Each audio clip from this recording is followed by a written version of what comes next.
Macon, Georgia. Y'all sit down. Are you ready? Are you ready to send Kamala Harris to the White House? Are you ready to send Coach Tim Walz, I like to call him, to the White House? Is Macon ready? All right, let's get this done. I'm glad to be here. It's always wonderful to be back in Macon, Georgia. Give your executive director of this office a great big round of applause.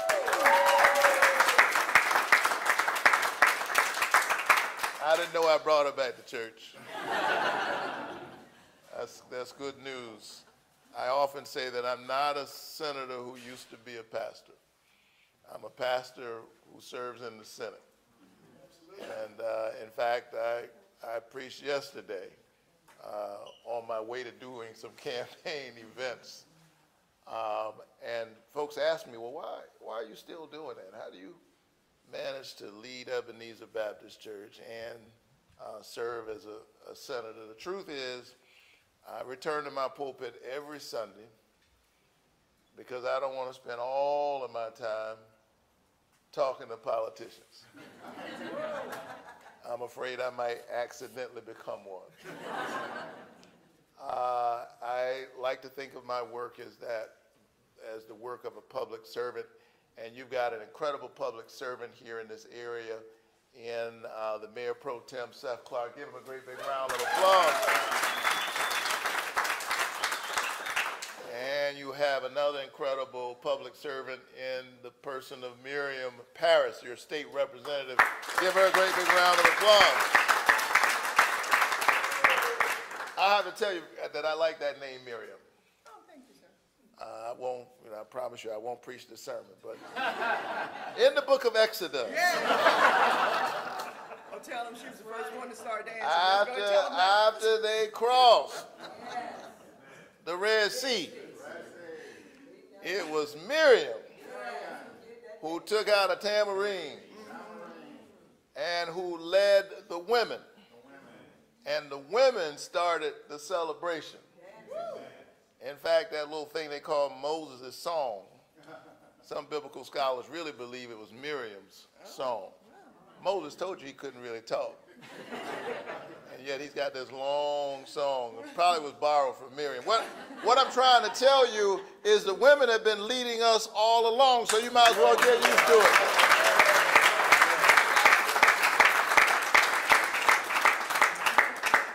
And so we are excited about the promise and the possibility of Kamala Harris. An incredible public servant coming at such a consequential time in our country. This is an election, to be sure, and elections are consequential. Elections matter. But this is more than an election. This is a moral moment in America. We are once again at a place in the spirit of Robert Frost where two roads meet. And we have to decide which way we're going to go, and that, Frost said, made all of the difference. What we decide in the next few hours will make all the difference for the smallest among us. And I look into the eyes of this child and I see my daughter, who's 8 years old, and my son, who's almost 6. And part of what we've got to do is we've got to develop and expand our capacity to see our own children in the eyes of other people's children. And if we do that, I think we have a chance at getting the policy right. That awful pandemic that the Mayor Pro Tem mentioned in its own way taught us an important moral lesson. There we were besieged and beleaguered by a deadly airborne virus, highly contagious, airborne, and for the first several months we had no vaccine. It meant that if my neighbor was sick while she was sick, I was potentially imperiled. That doesn't mean my neighbor is my enemy. That just meant that I have a vested interest in her being covered, first with a mask and then with a vaccine.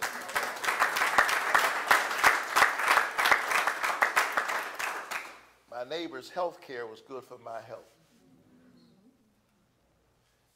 Take that and multiply it and let it inform how we think about who we are.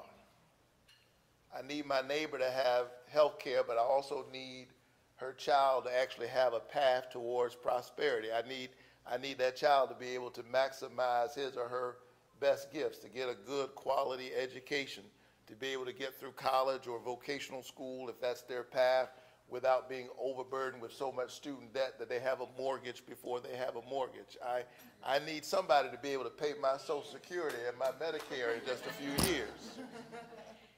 I'm saying in the words of Dr. King that we are tied in a single garment of destiny, caught up in an inescapable network of mutuality. Whatever affects one directly affects all indirectly. The pandemic taught us that we are as close in our humanity as a cough. And that is the vision of Kamala Harris. That is the tone of what we're hearing from her, in stark contrast to the dark and dismal and dystopian vision of American carnage that Donald Trump is still trying to sell us in these closing hours.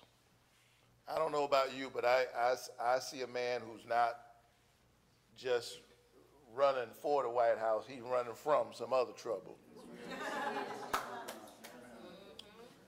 And he's concerned about what this election will mean for him. But I'm focused on what this election means for Macon, Georgia, and for Middle Georgia.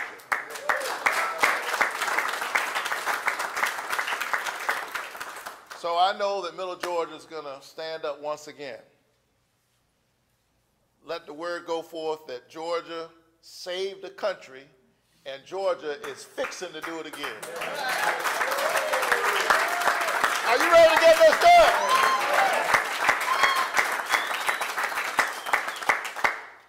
So I'll be brief. Preachers ought to know when they're preaching to the choir. Kamala Harris wants to cut your taxes.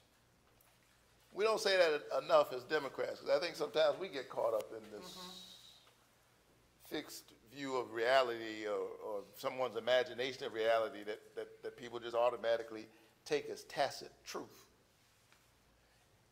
It's the Democrat who wants to cut your taxes. That's right. Let me say that again. It's the Democrat who wants to cut your taxes. Cut your taxes. In fact, she cast the tie-breaking vote that passed the expanded child tax credit. And that child tax credit helped so many American families that it is the single largest tax cut for middle and working class families in American history.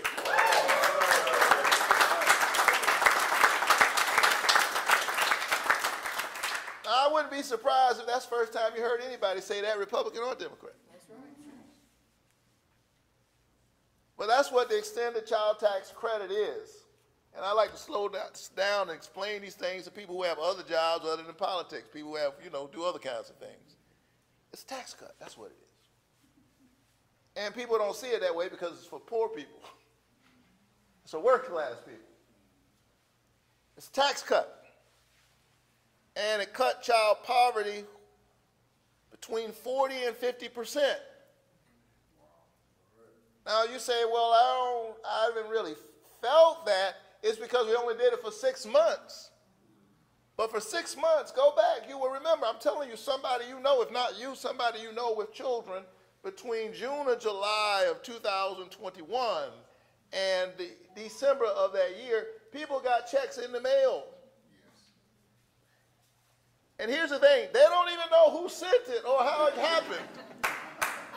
Why? Because Joe Biden didn't sign his name on the check. Who does that? It ain't your money.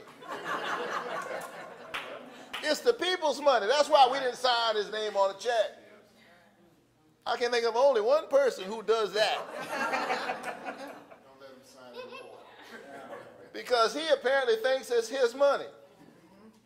And this weekend, as he said, I never should have left the White House, apparently he thinks it's not his house. I've got news for you, sir. We evicted you for a reason, and you're not coming back.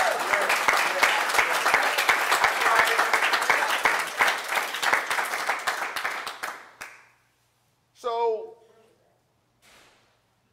knock on the doors, get your friends to turn out, and tell them that when we keep our Senate majority, flip the House so that we can vote on something other than who's the speaker, send Kamala Harris and Tim Walz to the White House, we're going to extend the expanded child tax credit. I think we ought to make it permanent. I think that working class people, middle class people ought to get a tax cut. She wants to cut your taxes. He wants to raise your taxes.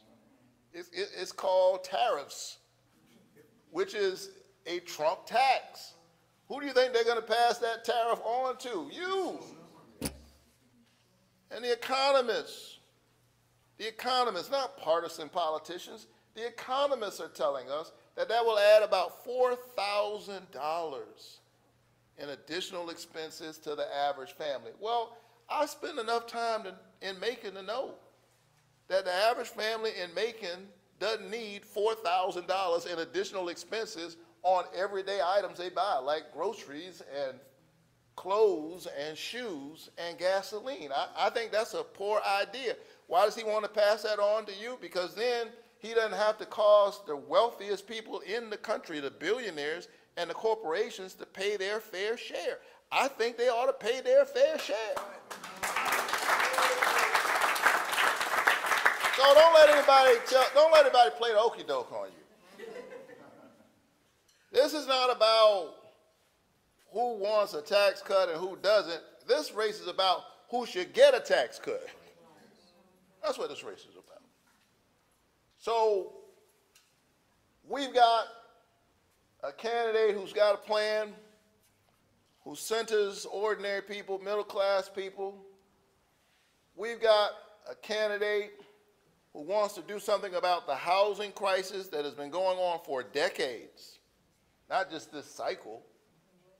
And part of what she understands is that we've got to address some of this on the supply side. There's not enough housing. There are too many restrictions. There are things that we're doing to frustrate our best chances of dealing with this housing crisis. And so she's got a plan to bring on about 3 million new housing units into the market, which will drive down the cost of rent, drive down the cost of a mortgage, and allow us to address this housing issue.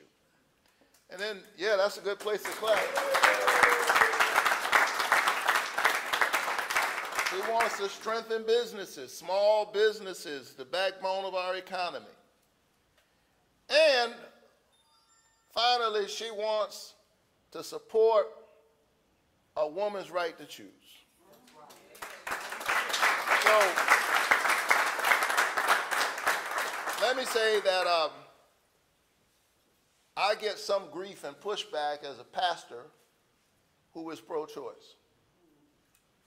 And people ask, how do you square those two things as if they are incongruous?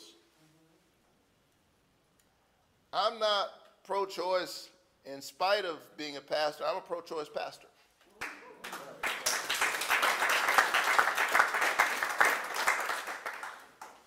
On this question of reproductive choice, the question is not what you think about the issue or when a pregnancy might be terminated. question is, whose decision is it? You might have a particular view yourself personally. But the question in the public square where public policy is involved, because we're not electing a bishop, we're electing a president.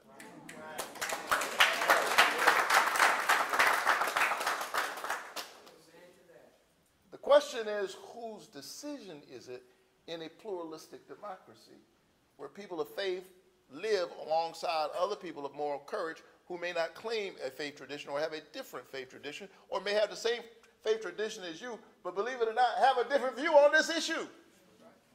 Whose decision is it? And we are learning in real time, I think in a way that we didn't clearly see before because of what they did with Roe v. Wade. We're learning in real time that the medicine is more complicated than the politics. Right? Women and doctors face these issues every single day with a whole range of scenarios that you cannot encapsulate and put into a political slogan or an either-or box. Imagine that. Life is a little bit more complicated than that. Imagine that. And so we're learning that in real time, and tragically, her name is Amber Thurman, a young mother who should be alive today. But because of Donald Trump and because of Brian Kemp, she found herself in a hospital and she needed a basic procedure that all the women in this room and a lot of their partners know about called a DNC. And she couldn't get it. Imagine that. She's lying in the bed in the hospital. The doctors are there, the equipment is there, the technology is there, the medicine is there, and she can't get a DNC. Because the doctors were swinging on a dilemma between their Hippocratic oath to do no harm and the very real threat of prison time. And so there they were trying to figure it out and what they could do and try to go back and look and see this. And in that case, the politics was more complicated than the medicine because it was clear what they needed to do. And they still couldn't do it. And there they were trying to figure it out. Meanwhile, Amber Thurman was languishing near death in that bed. I talked to her sisters who said they FaceTimed her and they saw her face turn blue. Black woman, face turning blue. 20 hours later, they decided, well, we got to do something, and it was too late. Amber Thurman died. And she left her son, who's now 8 years old. Tell me what kind of family values is that? And that on top of the fact that we live in a country where our maternal mortality rate is already incredibly high. And in the South, it's even higher. And for black women, it's 3 times the rate of their white sisters. And so now they're adding to the maternal mortality rate. They're adding to the infant mortality rate. And OBGYNs are leaving states like Georgia and Texas because nobody wants to practice under the threat of jail time. That's right. So they're exacerbating the crisis of maternal and infant mortality rate. That's why I tell you, I am a pro-choice pastor.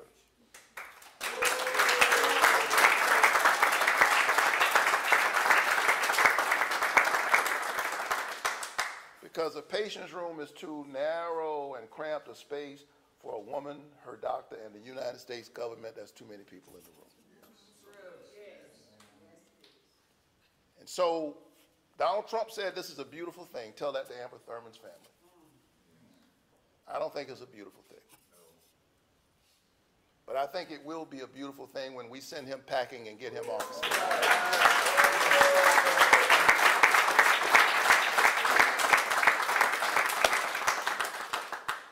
So let's get this thing done. For the sake of all of our children, let's get this thing done. And don't sleep, because we have seen record voter turnout.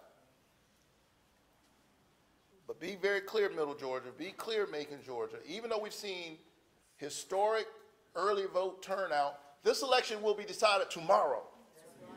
It will be determined on the basis of who turns out and who does not tomorrow. And so vote like your lives depend on it, because they actually do.